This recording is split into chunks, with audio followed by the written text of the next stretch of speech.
press the bell icon on the YouTube app and never miss any update from Tech Primers. In the last video, we saw how to create Spring functions and how can we run these Spring functions locally. Based on your response, most of you wanted me to deploy the Spring Cloud functions inside AWS Lambda, and I'm going to do that in this video. Few months ago, I made a video on Lambda architecture and we tried deploying a Java project.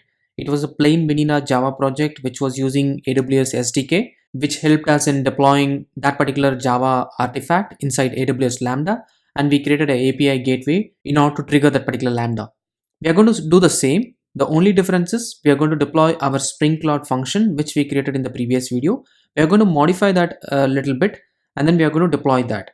Just to understand the deployment architecture, we are going to deploy our Spring Cloud function inside AWS Lambda. So the Lambda will be getting the jar file from the S3 bucket. So when we upload it, we will upload it directly to the S3 bucket, and from there AWS Lambda will directly take it. And in order to access this particular Lambda, we are going to create an API gateway. Also, we will try to enable CloudWatch logs so that we can see what's happening inside the Lambda. This is what we are going to create now in this video. So I have the previous project already open. So this is exactly the same example which we saw in the last video. So I need to modify this particular repo to make it work inside AWS Lambda. So previously we ran it locally. So we did some POM modifications to make it run like a Spring Boot project. But here we are going to make it run like a Lambda function using Spring Cloud functions. So we need to do some changes. So let's see what are these changes. We don't need the Spring Cloud starter function web. We don't need the compiler, and also I'll remove the let the test be there.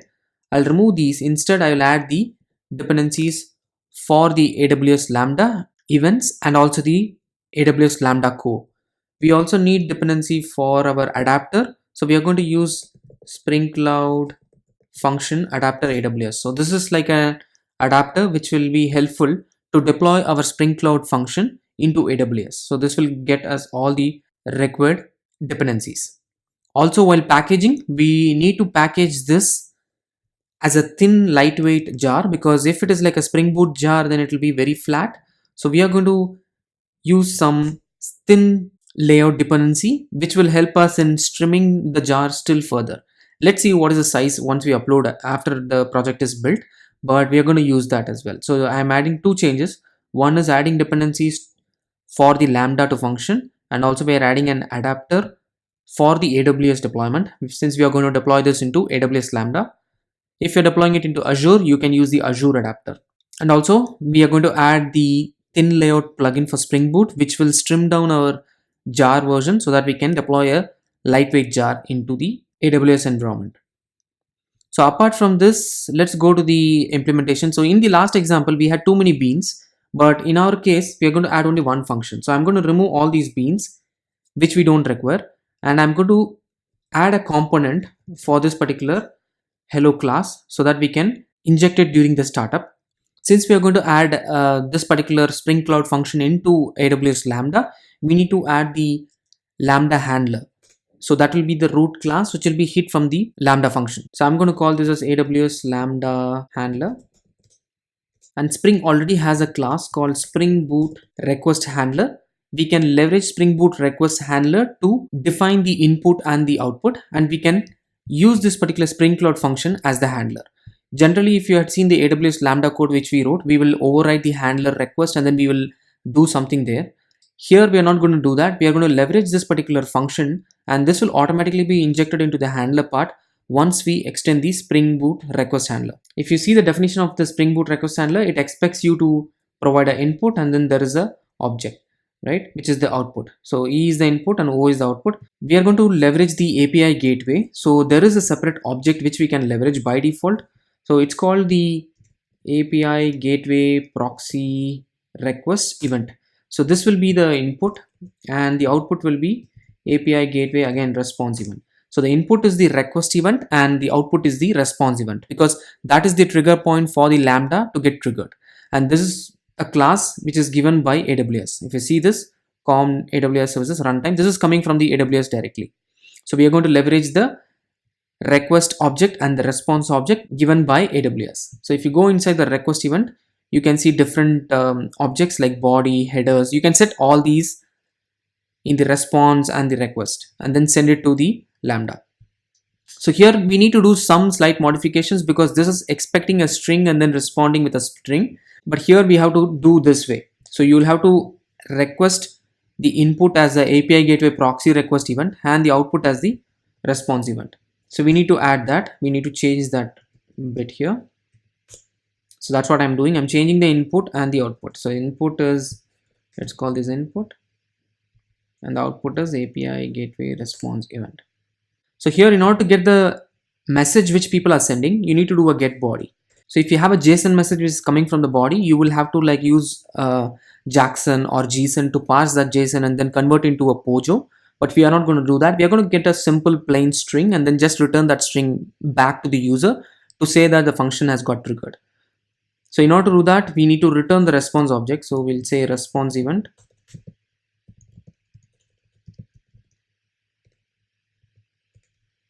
And in the response event, we can set the status code. The status code will define what the user sees. Basically, if somebody hits the REST endpoint, that REST endpoint will get 200 if it hits our function. And also we need to set the body. So we can set the body directly saying hello, reached the Spring Cloud function with message, and the message whatever we are getting from the input. So get body. So this is the string which we got, and finally we need to return the response event. That's it. So this is what we are doing in this particular Spring Cloud function. We are getting the input, appending a string called hello, reached the Spring Cloud function with a message, and whatever message the user provided, we're just sending it back to the user. And that's what we are doing in this particular Spring Cloud function. So this will be now translated into a Lambda using this particular handler. So we're just overriding this particular Spring Boot request handler with the input and the response, and Spring will automatically inject this for the Lambda function. That's all. We just need to build this particular project, and we need to upload this particular jar into the AWS Lambda. So while the build is happening, let's go into the console. I already have the AWS console open. Let's go into Lambda. So I can search here for Lambda. So Lambda is where we will be creating serverless functions. In our case, we are going to deploy our Spring Cloud function. So I just hit the create function option there, and then you have different options to get these directly. So you can write it from scratch or use a blueprint or get it from the repository. I'm going to use it from scratch because I'm going to upload my artifact directly here. I'm going to give this particular Lambda a particular name. Let's say Spring Cloud function Lambda. The runtime which we require is Java. So I'm giving Java 8 as a runtime. There are some permission roles. I'm not worried about that. So let's do a create function now. Once we hit on the create function, we get transferred into this particular UI where you can add triggers to this particular Lambda function. So this is what we created. And by default, if you notice, the Amazon CloudWatch logs are getting appended here. If we don't need to get the logs, we can detach them. But however, we need to debug something. So let's keep it there for now. Also, I'll add the trigger. So trigger is nothing but the entry point for triggering this particular Lambda. So in our case, we are going to use the API gateway. So I'm selecting the API gateway option from here. So the moment I click on API gateway, it asks me to select an existing API or a new API. I'm going to create a new API. So I'm just hitting on the create new API option, and it asks me, do you want to provide any security? I'm going to say open. I'm not going to add any security, but by default, if you are in a secure production environment, you can use AWS IAM roles using which you can control who can access this particular REST endpoint. So I'm clicking on the add option. This will create a REST endpoint for me, which is nothing but the API gateway. Notice that this is the gateway function which we can use. So if you hit on this particular REST endpoint, this will directly take us through the Lambda. So right now, if you see, the default message is coming, hello from Lambda is just returning. But in our case, we have not deployed the code yet. So let's deploy that. The moment I click on the Spring Cloud function Lambda, it shows this particular option here. It shows what is the jar type, what is the runtime, and there is a handler. This handler is nothing but the handler path which we have here. So this is the package and the class name. So we need to give the same. So I will just copy the package, and the class name is called AWS Lambda handler. I'll append that as well. and we need to upload the package. The moment you upload this gets uploaded into S3. See that for files larger than 10, consider uploading to S3. So by default, we will upload it directly. So I have uploaded the -AWS jar. So the Spring Cloud functions generate a new jar called -AWS, which is specific to AWS deployment. So I'm using that, and we can hit the save option. The moment you hit the save option, this particular jar is getting uploaded into S3 and it will be present inside S3, and that's how the lambdas will be triggered. The upload is completed. Now what we can do is we can hit this particular endpoint by providing an input. So notice that we did not provide any message. So by default, the lambda is returning hello, reached the Spring Cloud function with a message null, because we did not provide any message, right? It's a get message. So this is a get endpoint call. So that's why it's not returning any message. But let's try doing a post so that we can see how this is getting our message back to us. So I'll do the content type as a text/plain, because we are going to give a plain message, and I'll paste the URL. This is the URL of the API gateway. I'll pass the message. So I'm going to pass the message as tech primers, and I will want to see the response code. So I'll say -i. So this is going to return the response code and the headers. Also, it returns the message. See that our tech primers message came back to us. So I'll just also add one more message. Instead of tech primers, I'll just pass YouTube. Let's see what happens. It should again return YouTube. Yeah, it is returning YouTube. So we have now triggered the Lambda using the API gateway.